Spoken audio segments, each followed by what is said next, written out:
Screw the internet. I'm going to live analog. Oh, no. Yep, I'm going to live in a cabin in the woods because that's never gone bad for anybody. Ever. Yeah. The sad thing is, I feel like there is a large part of me that would genuinely enjoy like living in a cabin in the woods, but I've just watched too many horror films from too young an age. I wouldn't last. I'd get like 3 days in and be like, I got to get out. I think the only way I could do it is if I just constantly had the audio books of Nick Offerman playing on a loop through speakers, because something about his voice just makes it seem like that being in the woods is the right place to be, and you should be there, living off the land and carving things out of wood. I can't grow the facial hair to back it up, though. That's true. I've never seen you with a beard. I think the facial hair you have now is the most I've ever seen you with. And that's about as good as it gets. It just kind of gets longer under the chin, like in the neck. Yeah. Neck beard. That's what I get.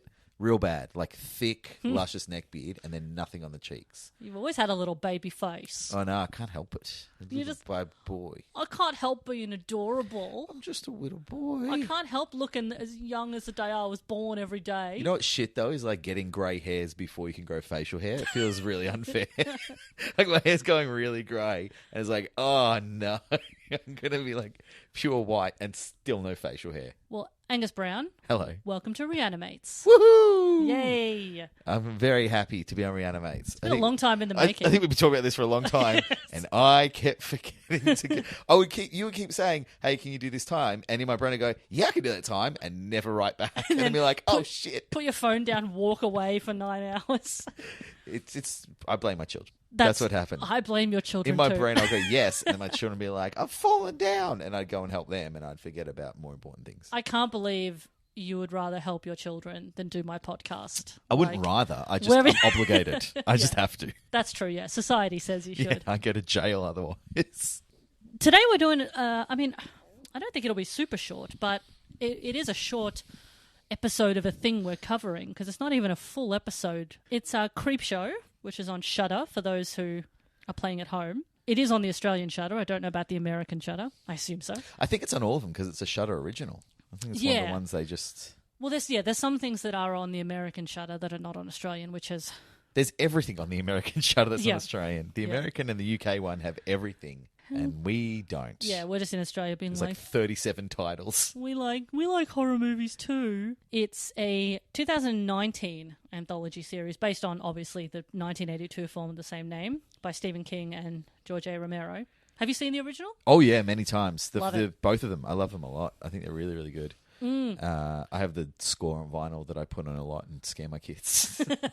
It's just like it relaxes me. I'll sit around and listen to horror movie scores and they're like, what's happening? But it's really, really good. This is your classic horror anthology territory where every episode is a different director. Indeed, every segment is a different director. So every episode is divided into 2 segments, 2 different stories.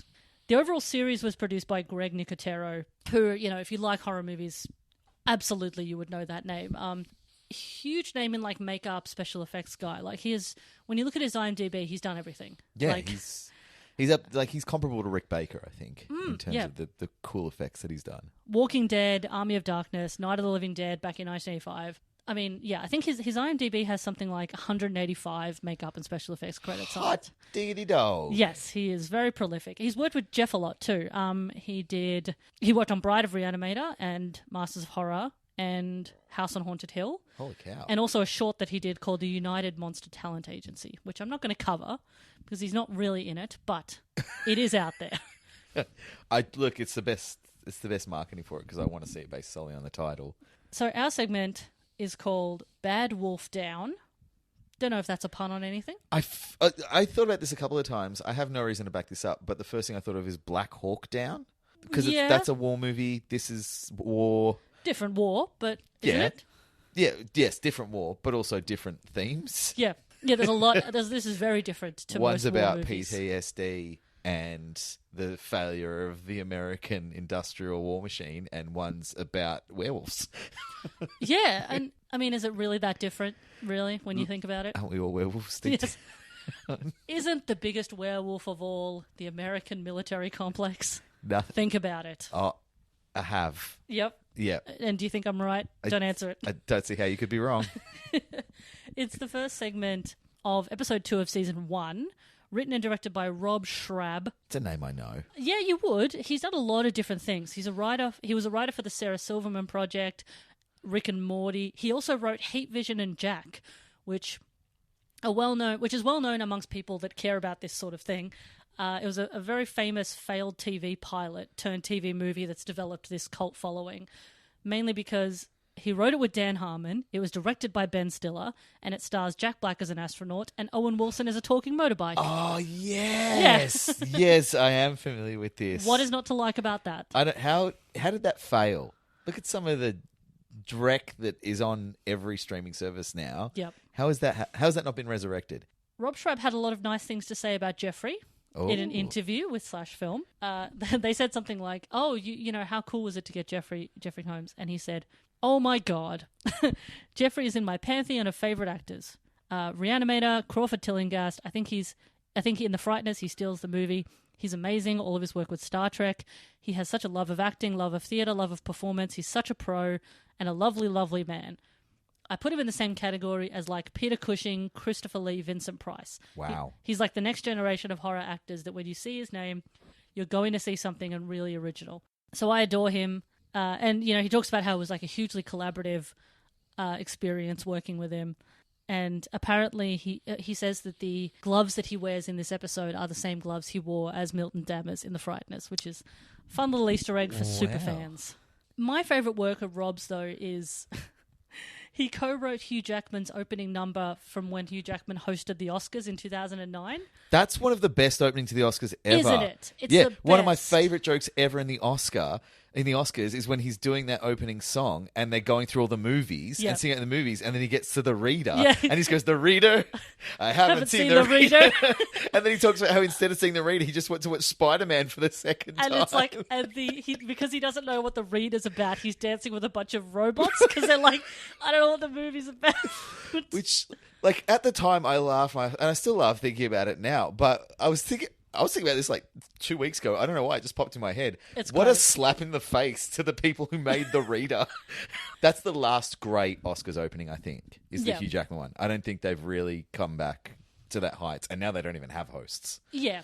I think that they gave up on trying to make it funny. I think that, because it's the Oscars. It's awards for films. Even though we love films, get out of your ass about it. Like, you know, you're all incredibly rich. Just have fun.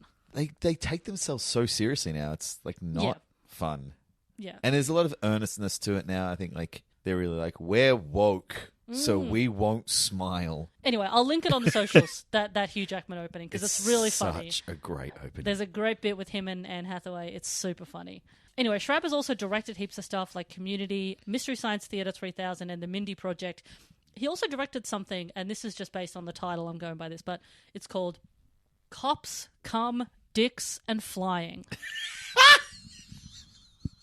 It's a short starring Sarah Silverman and Seth Rogen, and there is at least two of my least favourite things in that title. I'll let you decide which ones they are. Having heard the title and then the cast, it makes perfect sense. Yeah, if you're going to have something called Cops Come Dicks and Flying and it doesn't star Sarah Silverman and Seth Rogen, something's gone horribly wrong. It's the kind of movie that two stoners come up with, and unfortunately they had the money and the impetus to make it happen. In an interview with Shudder, which I'll also link, Jeff did say, "This is the first time I've ever played a Nazi," which is technically true if you don't count that one shot at the end of that Perversions of Science episode, which... Spoiler alert, skip ahead 15 seconds if you don't want to hear, even though we covered it several episodes back with Tom Lang.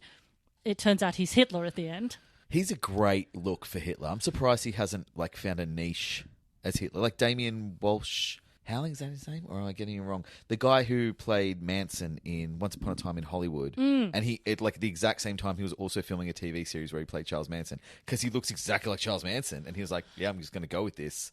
He needs to get in with Tarantino, because Tarantino's always using those well-loved character actors. You know, like in Inglourious Bastards, you know, you've got people like Mike Myers popping up in that in costume. Yes. And it's like, chuck a Combs in there. Personally, I think he should have been in Knives Out too, but my theories don't matter. Oh. If you're listening, Ryan. Hey, I made a Or Rianne, as I called you for years, because your name's spelt weird and I never heard it pronounced out loud. Is it just pronounced Ryan? It's Ryan, yeah. And I only found this out because of another podcast, You Must Remember This. Because Katrina Longworth is his partner, yeah. And she was talking about how she was going to do a whole series on Star Wars, but she couldn't because my partner Ryan is working on Star Wars. Right. And I was like, oh, I wonder who that is. And then I saw like Rianne Johnson directing. I'm like, I love that director. And then one day, finally, someone said his name out loud, and I was like, oh, it's just spelled different. It's spelled phonetically. So we open on the Creep, who's our host, just before the opening credits. I love when anthology series have a host, even if it's just, a fleeting glimpse. I like the idea that this person is bringing the show to me. People like the Creep, Cryptkeeper. Well, that's what I can't get past with this show. Like, did you watch a lot of Tales from the Crypt? Yes. See, I was obsessed with Tales of the Crypt, and I still am. It's still one of my favorite shows ever. I understand the problem that the Creepshow TV series has, because you can't have the Creep talk and be funny or do things, because then like, oh, you're just doing a rip of the Cryptkeeper. But because we've had this exact thing of this decrepit skeletal-like thing cracking jokes and being funny every episode, and now we have another thing that looks just like it, but it never talks. I'm like, say something. What are you doing, you son of a bitch? But talk. Heaps of anthologies did that. I mean, they got Elvira. All right, here we go. Fuck, marry, kill. The Creep. Yep. Cryptkeeper. Yep. Elvira. Okay. Kill the Creep because it just annoys me they don't talk. I'll fuck the Cryptkeeper because they're wild. So you'd it'd be a once in a lifetime thing. You'd learn some shit, and then marry Elvira because she's hot, but she's also like super cool and would be fun to hang out and talk with and chat horror movies and watch horror movies with. Yeah. But also because you're married, you presume there would be some sex in there as well. So it's two birds, one stone. Yeah, I imagine the Cryptkeeper isn't actually into horror movies. Like, it's just a gig for him. Yes. Yeah. You're like, hey, do you want to go check out Quiet Place 2? And he's like, oh, for God's sake, no. He's like, I want my house to be the quiet place. I want to watch 9 Live. I want to watch the football. Oh, God. Yeah, the Cryptkeeper sitting in front of the telly watching the Super Bowl. Bring me another 4 and 20 pie. So, there's beautiful animation in those credits. Gorgeous. Yeah. The comic book page, it does the thing where it keeps on cutting into comic book style drawings. Which is a great connection to the original films. I really appreciate that they kept that, because that was a really fun device that you don't see in horror films. The comic book style thing can kind of fill us in. And it does with this, where the comic book page lets us know that we're in World War II. We've got American soldiers who are being attacked by Nazis. An American kills one, stabs him right in the back. Real nasty. Real brutal stuff. They retreat to safety. There's also a shot of like a warning poster for some sort of wolf creature. Anyway, the soldiers hide out. There's 4 of them hiding out in an old police station. I'm just going to run through them really quickly. We've got Captain Tolby, who's played by David A. McDonald from Doom Patrol. We've got Quist, played by Nelson Bonilla from Ozark. We've got Rivers, played by Callan Wilson, and we've got Doc, played by Kid Cudi from Music. Yeah, which I didn't pick up the first time I watched this episode. I had no idea that was Kid Cudi, and then this time I was like, oh, I'll like actually read some credits and things because I'm going to talk about this. I was like, holy shit, that's Kid Cudi. Yeah. The only other thing I've really seen him in is Bill and Ted Face the Music. He's young people's music. I love Kid Cudi, but I think every time I see him, he's dressed like someone who does hip hop. Like he's very well dressed. There's usually a cap involved. He's not dressed like a World War II soldier Not or often. medic.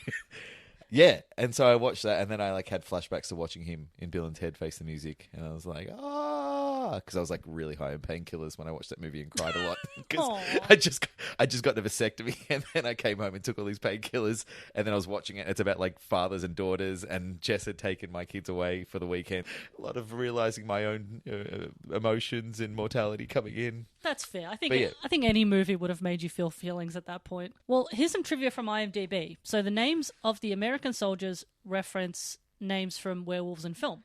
So Talby is a nod to Lawrence Talbot, played by Lon Chaney Jr. in the original Wolfman from the 40s.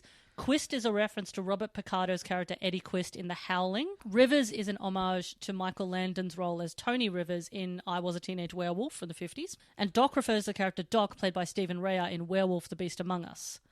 Also, he's a medic. So yes. That's a bit of an easy one. Yeah. Anyway, we can see that shit has gone down in this cop shop as well. Yes. A lot's happened. Yes. There's dead Nazis in there, lots of blood and guts, just a mess. Yeah, big old blood fest. Yeah. One of them comes back to life briefly, only to show us that his throat has been slashed. Yes. I'm not sure what the point of that was. Like a jump scare, I think. I will say that this episode leans a lot more heavily, I think, on the comedy than the horror. Yeah, to its benefit, I think. Thankfully, though, pretty soon after we establish where we are, we meet our friend, your friend and mine, Jeffrey Combs. He's playing Reinhardt, who's a Nazi commandant, some sort of... Yeah, he seems high up. He's got the hat with the skull and crossbone. I don't big know hat, history enough to know what that means. Sort of badges and medals. He's the guy who tells the other guys to do shit. Yeah, some sort of general. He finds the body of the Nazi that the Yanks killed earlier. And a thing I like is that he also said in the interview I mentioned previously about his mustache in this. Yes. He's like, that shitty little mustache. I didn't have much time to grow it, but I did my best. And it's not like a Hitler mustache either. No. It's almost like a Claude Rains kind of thing. It's like a pencil mustache. Yeah, it's just kind of like a 20s mustache. Yeah. It's, Anyway, the boy, it's his son. Twist. He's Devo. He's totes Devo. But he's also mad at the dead son. Yeah, he's angry at the son for dying. Yes. For ruining their good name, I guess, the good name of war criminals. But here's the thing. When he says that, I couldn't figure this out, but he's like, you foolish boy, you've dishonored the name of... And then he says the name, and the name isn't Reinhardt. He doesn't say that. I realised that as well, and I think that Reinhardt must be his first name. Oh. I don't know. Anyway, here's a little clip of the accent work that Jeff is doing. Hans, you foolish boy. How could my only son allow this? You have dishonored the Schmelzgrat name. He's having fun. I mean, that's not like a true to life German accent, but it's a fun German accent. It's a horror comedy TV show German accent. There's some beautiful lighting in this shot. It's like this whole episode. The greens and the reds. It's gorgeous. Yeah, when it cuts, when it does that like fade to him like in rage mode, and you get the colors come in, and you're reminded that you're in a comic book. It's so sweet. In the interviews that I've read with Rob Schrab, which I'll post online, he talks a lot about how important both the practical effects and the lighting are or were to him in making this, and how much he wanted to capture the feeling of like the original like comic book vibe. He cared a lot about practical effects as well, because I think that's something he and Jeff have in common, is that love of practical effects over CGI. Well, that's really the biggest thing that this series has got. Like, I've watched every episode that they've got out for both seasons, and that's the number one thing this show is going for, is that they no, the effects are practical. So even the episodes when the stories are like, meh, the effects are always real. But the trickle-down effect is like, well, you have to have good lighting, because you can't just do it in post. You have to have the lighting good so that the creatures look good, because everyone knows with real creatures, if the lighting ain't right, they look like a stuffed animal. It's not good. And they find ways around this. Like there's some shots later where it cuts to the comic book page and then cuts back, and it's like, okay, that saves you from having to force some really ugly CGI in there. Yeah, the werewolf transition is the page is flicking, and it's such a great use of it. Yeah, because any CGI you use in that would have looked shit. And you're also not going to get the budget to do like a full-on American Werewolf in London transition. You're not going to have the budget all the time. You're going to have to make it shitty. Yeah, they would have had a fucking week to do this. So, back at the cop shop, the Americans find a woman, played by Kate Frund, I think is how you pronounce it. Oh. It's sort of spelled like friend, but with a U. In one of the cells, they find her because Rivers accidentally fucking shoots her because she startles him slightly. Yeah. What kind of American shoots first in a dumb panic and then stops to assess the situation? What a weird fantasy world this is. Anyway, they're looking for the keys, which are for some reason inside the cell with the woman. That's weird, isn't it? This shouldn't be. The woman only speaks French. And when they get in there, she's yelling at them, and Doc sort of understands what she's saying. Something like, go away, I'll kill you. Oh, intriguing. Oh. She's mental. Oh, she's fucking batshit, mate. You know how women be like. Yeah. Women be murdering. Quist freaks out. He dogs his boys hard. So hard, and so quickly, too. Yep. He turns on a dime. Yeah. Throughout this whole episode, even in the short time that we've known him, he's in a bad mood. He's mad at his friends. He's trying to turn them around on everything. He's just a fucker. But in this point, he really fucks them up. He locks them in the cell with the woman and runs off like a low dog cunt. Yeah, it's real fucked up. The soldiers watch, though, as the woman's gunshot wound just heals itself, which, again, I don't know how they did. They shot her and then they reversed it. Ah, of course. So that actress is dead. R.I.P., but thank you for your service. Oh. I don't know either, because it doesn't look CGI. It looks real No. good. Yeah. And it doesn't look stop motion, like in that they, bit by bit fucked it up and then reversed it, and you get that kind of weird shutter effect to it. Yeah. It's a really, really good effect. Yeah, it could just be shot in reverse, and it could be that something is just being pumped up from the inside. The woman explains how she can't die. So she's locked in the cell. She's killed people. She's cursed. She says, please just let me die. And there's also bloody paw prints in the cell with her. Like, really good paw prints. Like Very precise. Very clear. Pretty, like almost like they were made by a stamp. So as they're contemplating, the cop shop is surrounded by... Also, I realize I'm saying cop shop. I don't think that that's a well-known saying. I know what it is. Well, cop shop is just Australian for police station. Yeah. It does sound weird when you have to explain it. It's like, oh, is that where you buy cops? Yes. That's exactly what you do. Yeah. You go in there. Hello, I would like some crime, please. So here is some money for you to let me do it. Thank you. Goodbye. Oh, so you buy crime? No, you buy the cops. You buy them off. You pay them off. Oh, you bribe them. Cop shop, I meant that you just go there and you you purchase a police right. officer. Yeah, that yeah. also works. Yeah, you're kind of... you make it sound like an arcade where you go and pump in money and you get like an hour of free games, except it's free crime. Whereas you make it sound like a vending machine. You just go in like, I want the redhead G7. I don't want any cops, thank you. So the police station is surrounded by Reinhardt and his goons who give them an ultimatum. It's a good ultimatum too. Good deal. That's great. Yeah. It's win-win. Yep. So it's come out unarmed and die quickly, or stay in there and be tortured by him and his men. Yeah. Honestly, I feel like the Americans are kind of being dicks for not accepting that that's a really good 50-50 for them.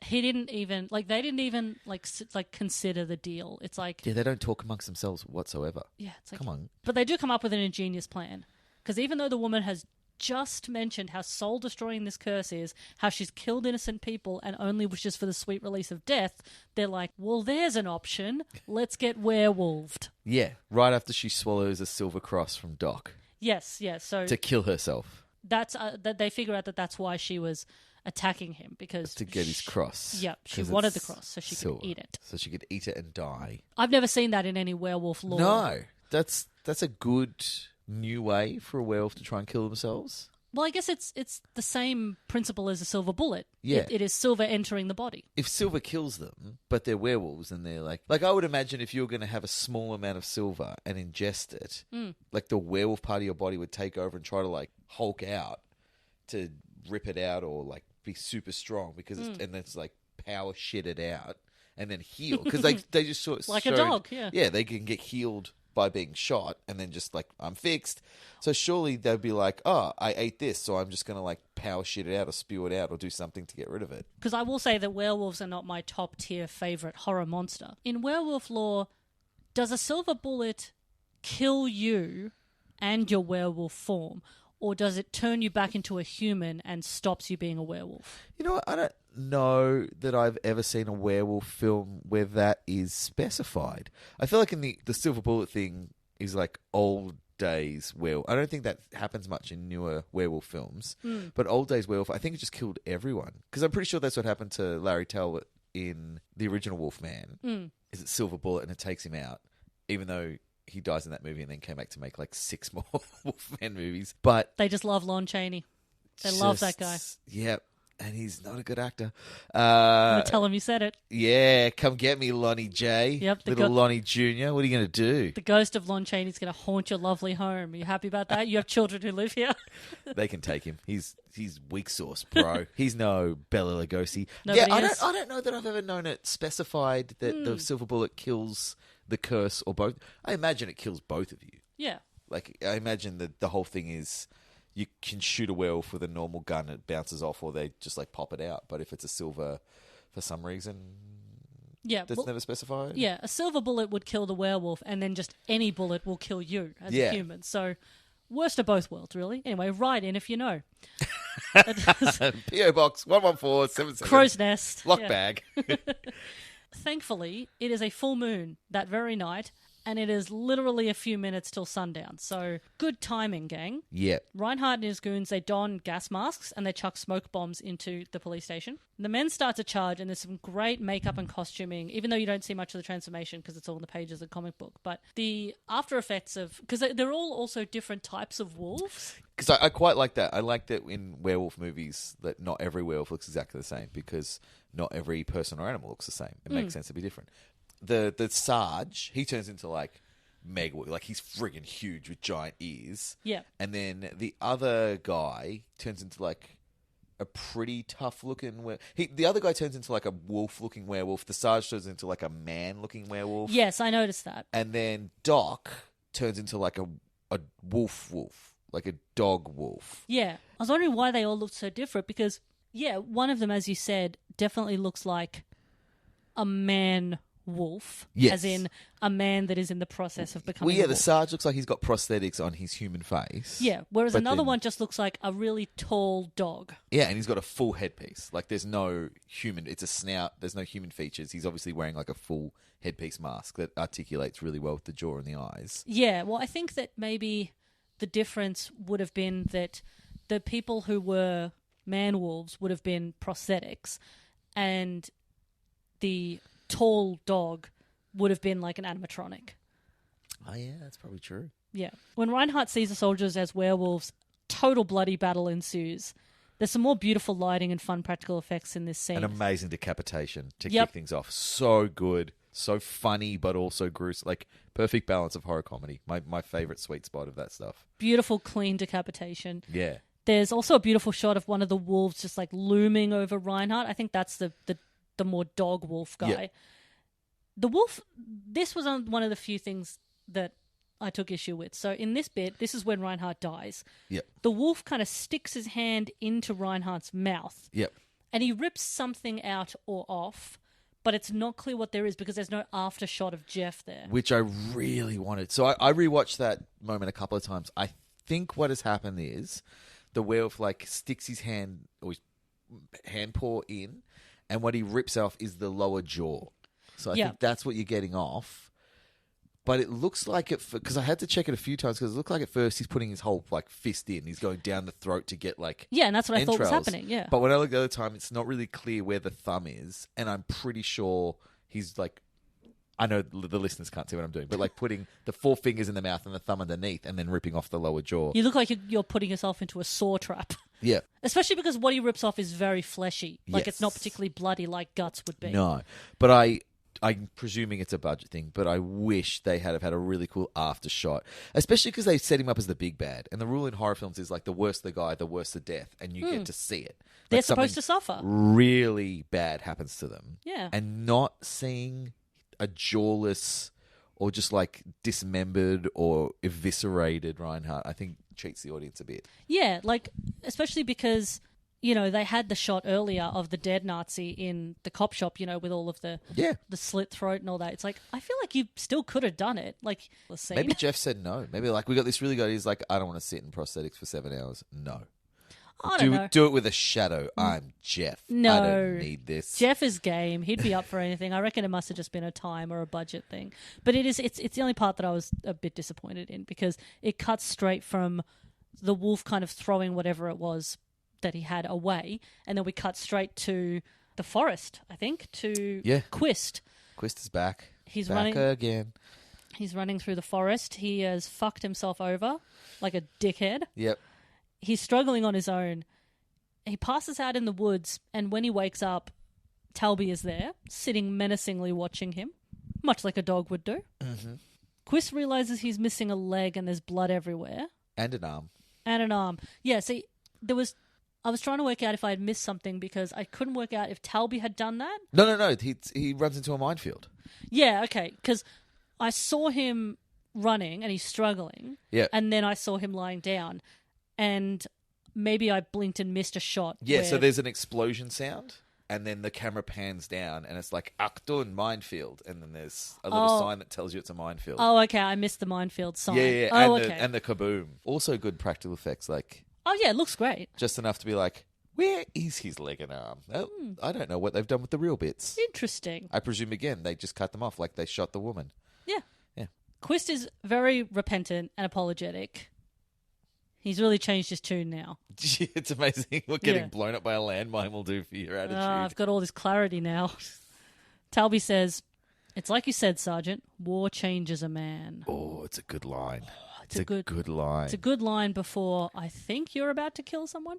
Yeah. And then he seems like he's about to transform, but then the screen cuts to the comic book drawing before anything happens. Yeah.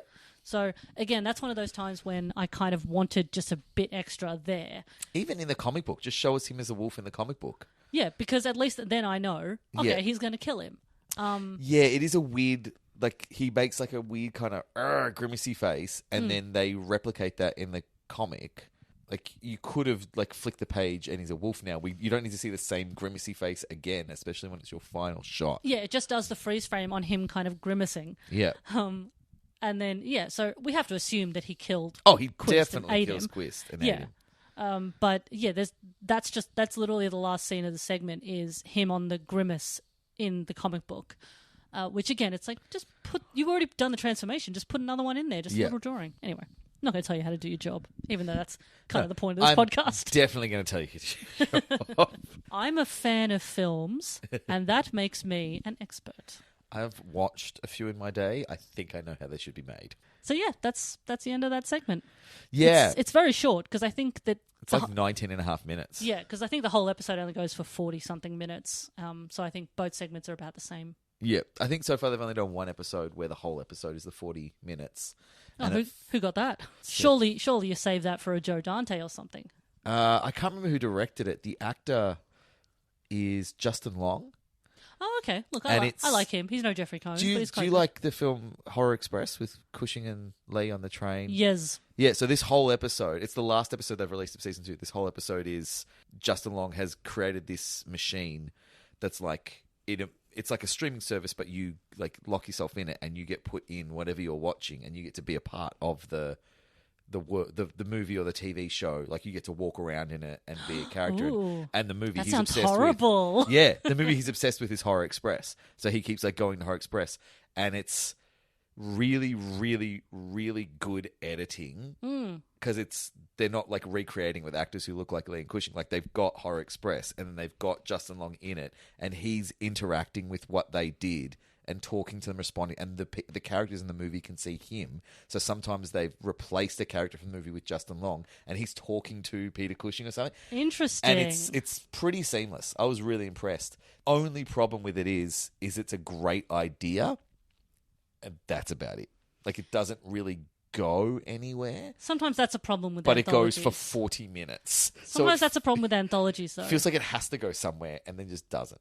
So often the problem with an anthology is like, you'd think that only having, 10, 15, 20 minutes to flesh out a story is good if you don't have enough for a feature. Yeah. But sometimes you don't even have enough for a segment. And it's like, this might have been a funny, poster image. Yeah. Like, when you watch a trailer and you realize that this film made a better trailer than it made a film? Yes. I think that a big problem that Creepshow in particular suffers from is they have ideas that they're not enough for a feature, but they're interesting enough that you want to see them, but they're complicated enough that you have to spend heaps of time like explaining what's going on, and then you don't have time to actually like have a satisfying resolution or anything really cool going on. Yeah. And I think that's one of the reasons why Bad Wolf Down is probably, I think, the best episode, or at least my favorite episode of all that they've released, because it's a simple idea, like werewolf, Nazi, soldier, warriors. It's just, Got it? it's Good. Let's go.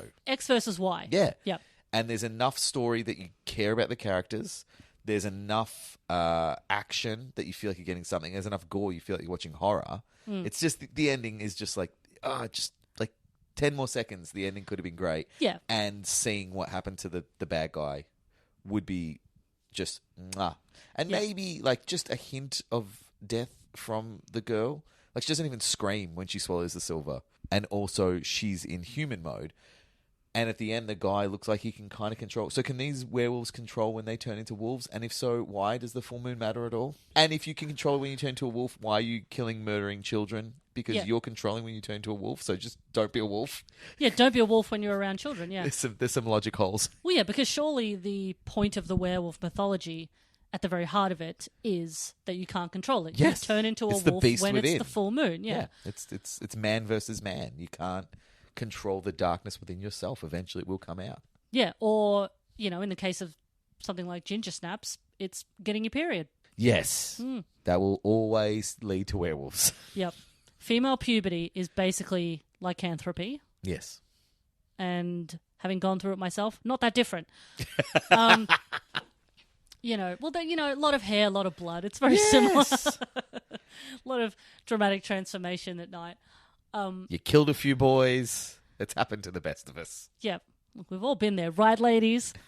I as I said, I'm not as well versed on werewolf mythology because I just haven't seen as many of the big werewolf films.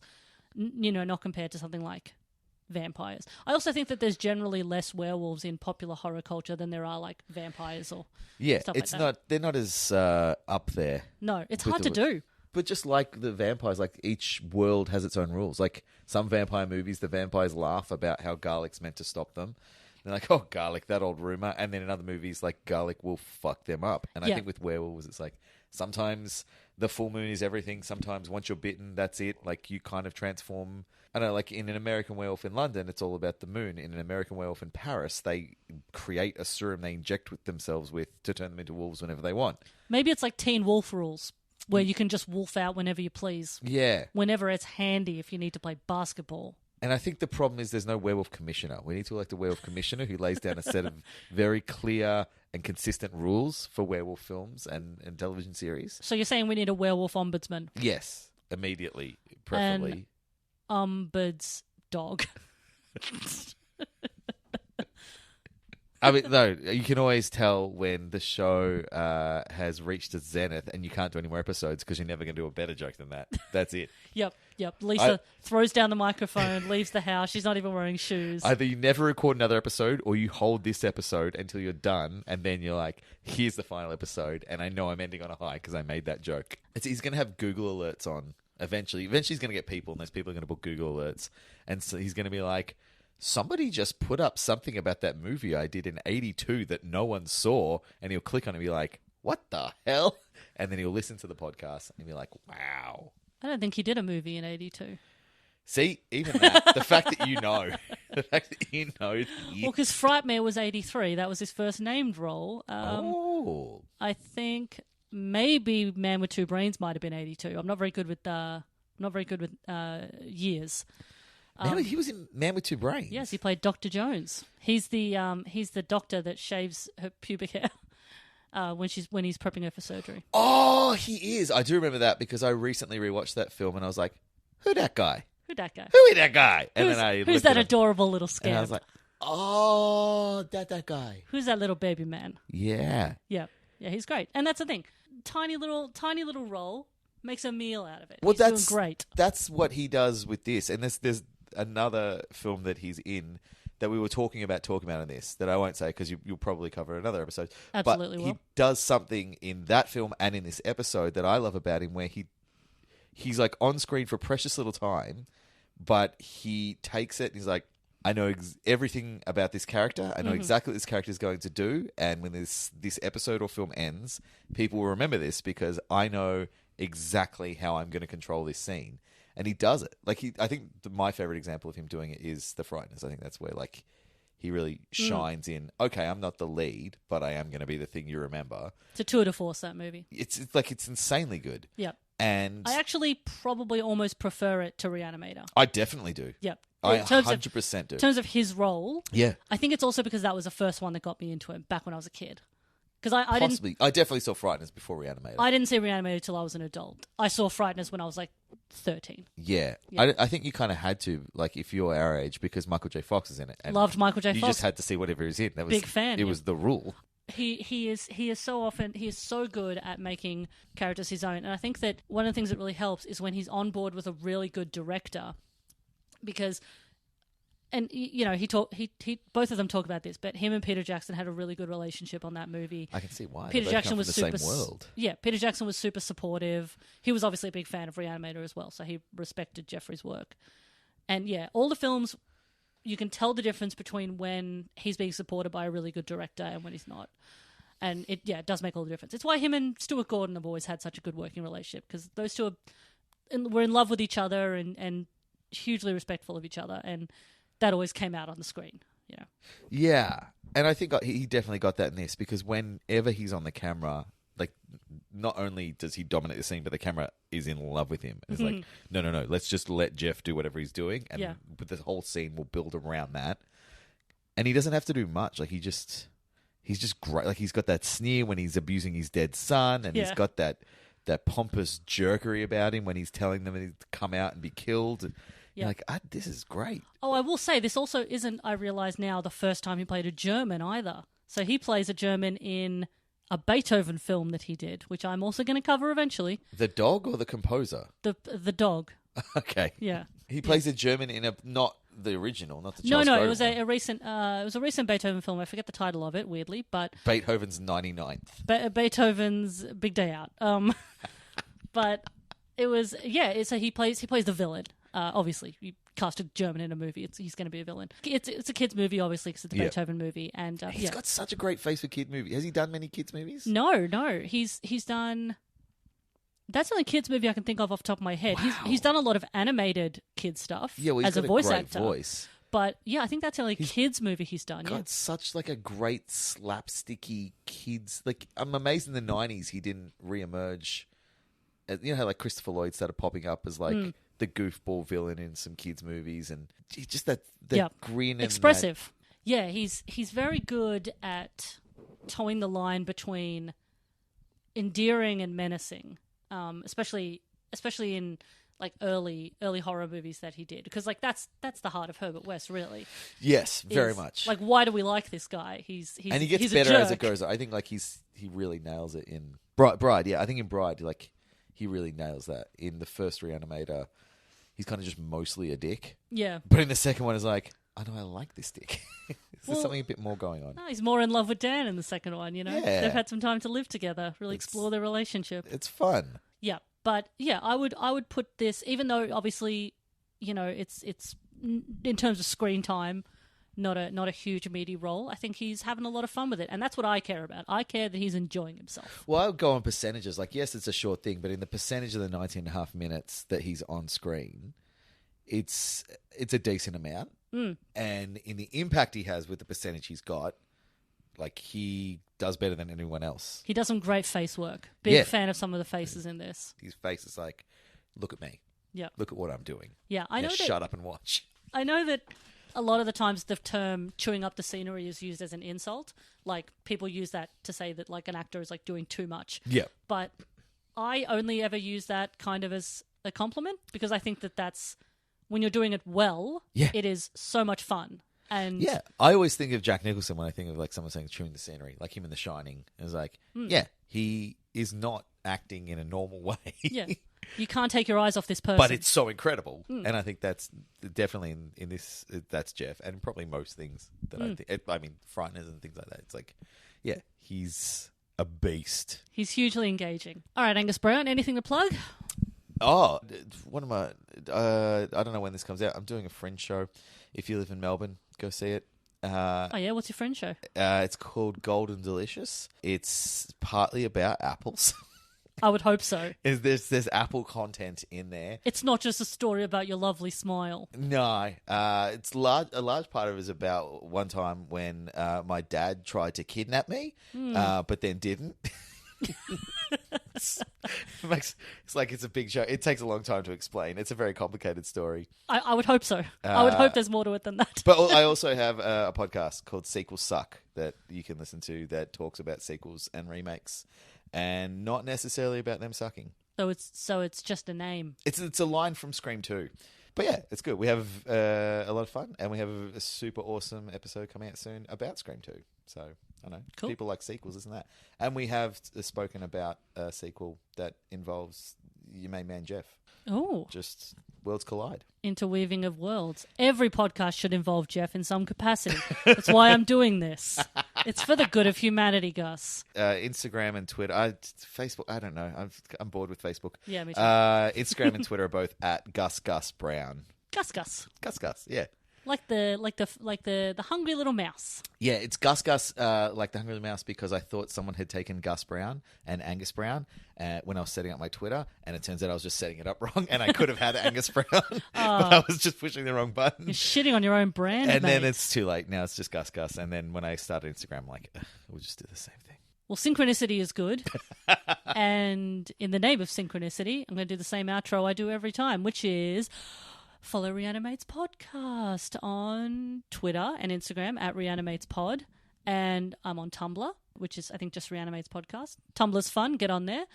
There is also a Facebook page. Like it. Because it's... Well, because, nobody uses Facebook anymore. Because you have to. Like it because you have to, because that's just how things work. If you want to be my friend, like the Facebook, because it would do me a favour. And you want to do me a favour, don't you? Nothing better than a threat to end the episode. It's like, hey, what if I just stop doing these episodes? You'd like that, wouldn't you? Like the Facebook? The world's paltriest threat is not doing a podcast. If you don't like it, then next week maybe there won't be anything for you to listen to while you're washing the dishes. Yeah, except for like 90,000 other podcasts. There are no other podcasts. No, that's true. No one else has thought of this. I'm the only one. You and maybe some guy called Mark Maron. But apart from that, there are no other podcasts. Mark Maron? Never heard of him. I think it's pronounced Maron. More like moron. Hey! Oh! Yeah, she's doing a victory lap. There's 100% going to be someone who listens to this who is in the Mark Maron army who is going to come for you based on that. Oh, please don't. There are so many Mark Maron fans. No, I'm a tiny worm. Leave me alone.